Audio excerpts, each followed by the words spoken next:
everyone, this is Jessica from A Diamond and Sticks YouTube channel. If this is your first time to my channel, welcome in, welcome in, welcome in. Alright, let's get right into it. On today's video, we're going to be going over an introduction of this character here from Dead by Daylight. And I play on this person's Steam account and everything else right now. And this is how I have this character dressed in her customizations. Her name is the Huntress, and she is prestige to a level 4, and that's where she is on the map. Let's go into her bio and read her bio about her. The Huntress. As soon as Anna was able to walk, her mother started teaching her how to survive a harsh, solitary life in the northern woods. Living in such an extremely remote and dangerous area required skill and resilience. When sunlight became too dim for productive activities, they would take refuge in their house, a sturdy old cabin constructed to resist the toughest winters. Close to the heath's warmth, Anna would rest in her mother's arms, surrounded by the few wooden toys and masks she had crafted for her. Drifting off to sleep with stories and lullabies, she dreamt happy dreams, ignorant of the events that would soon change everything. Anna and her mother were stalking a great elk through the woods. They knew it was dangerous prey, but it had been a particularly difficult winter, and they were almost out of food. The specter of starvation frightened them more than any forest creature. Without warning, the elk reared, bellowed, and charged at Anna. She was paralyzed with fear as the whole world seemed to shake under the immense beast's pounding hooves. The elk was close enough for Anna to see the murderous fury in its eyes.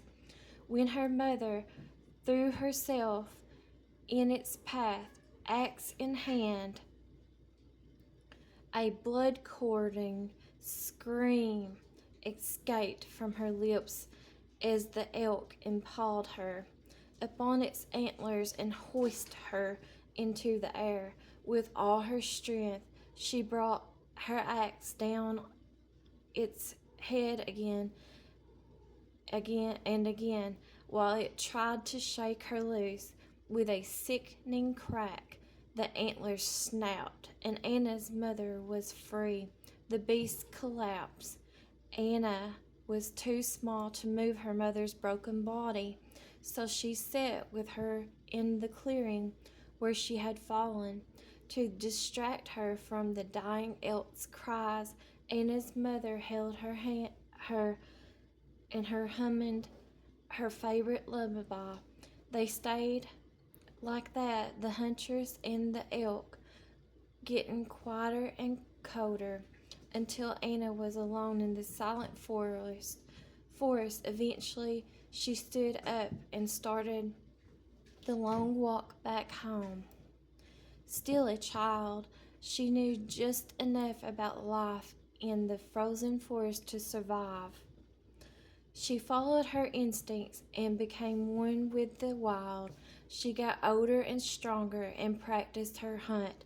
As she grew into a dangerous predator, her humanity became half-remembered dream.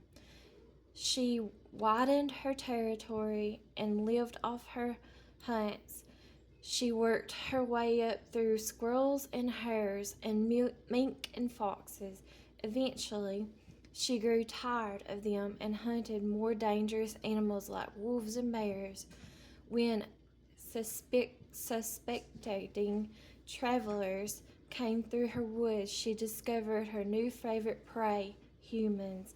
Unlucky souls who strayed into her territory were slaughtered like any other animal. She liked to collect their tools and colorful garments, and especially toys when there were little ones but she could never bring herself to kill the little ones, or little girls.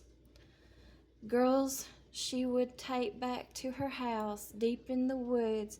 They were precious, and looking at them woke up something deep in her heart. She craved the closeness of a loved one, a child of her own. Among the pillaged wooden toys, dolls, and storybooks she couldn't read, the girls would be tied by the neck with a rough and chafing rope fastened firmly to the wall. She couldn't let them wander off.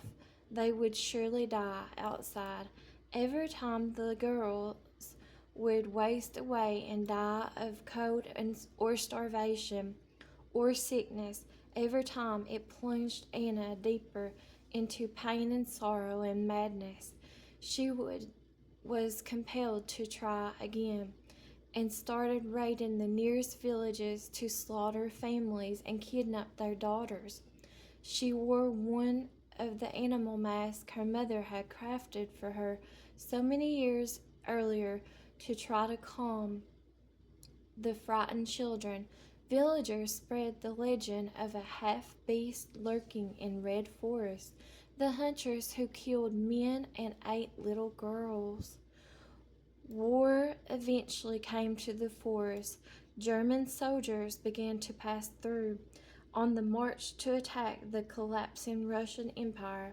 During these dark times, there were no more travelers.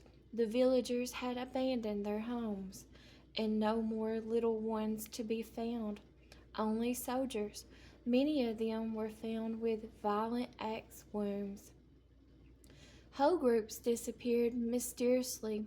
Once the war was over, the rumors of the Huntress disappeared with it, engulfed by the Red Forest. So that's her biology, that's her bio about the Huntress. I've only played the Huntress maybe about 4 times. I did like to play her, but she's really hard to play. It's really hard to throw her axes at the right spot. But I did like to play her. I just don't play killer that much.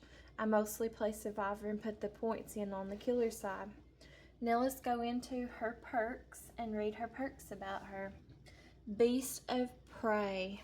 It's very rare because it's in the purple. Your lust for a kill is so intense that your connection with the entity is momentarily lost, making you totally unpredictable. When you gain bloodlust, gain undetectable for 40 seconds. Undetectable hides the killer's aurora terror radius and red stain. Where did she go? The next one she has is called Hex Lullaby. It's in the purple, so it's very rare. A hex rooting its power in despair. Your hunt is irresistible. Song of Dread, which muddles your prey's attention. Survivors receive a 6% regression penalty when missing a skill check while healing or repairing. Each time a survivor is hooked, Huntress Lullaby grows in power.